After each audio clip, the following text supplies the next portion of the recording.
Uncle શું ચાલે છે આજે માર્કેટમાં?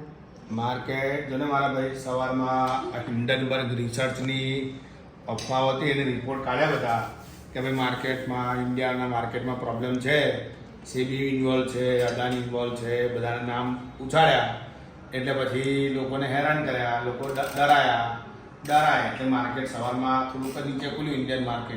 ઇન્ડિયન માર્કેટ એકદમ બુલ સાઈડમાં છે. લોકલ ઇન્વેસ્ટરો જે છે તારી જેવા નવા યંગસ્ટર છોકરા બધા પૈસા નાખ જ કરે છે. એટલે દુનિયાનો કોઈ બી માણસ આવીને કશું બી કહે છે ઇન્ડિયાનું માર્કેટ એકદમ સ્ટ્રોંગ છે એટલે ક્યાંય કોઈ કરેક્શન આવતું નથી. તો અહીંયા ચાર્ટમાં એને નજીક લાવજો, આ ચાર્ટમાં બતાવો. જો સવારમાં માર્કેટ આજે 24,300 સુધી ખુલ્યું, બરાબર. 24,300 નિફ્ટી નીચે થોડું કરેક્શન પેનિક કરી 24,200 સુધી ગયું અને ત્યાંથી જે રિકવરી કરી છે તો 15 મિનિટની ચાર્ટ જોઈશ ને, 15 મિનિટની કેન્ડલ તો એકદમ જબરજસ્ત બાઇંગ કર્યું, શોર્ટ કવરિંગ કર્યું.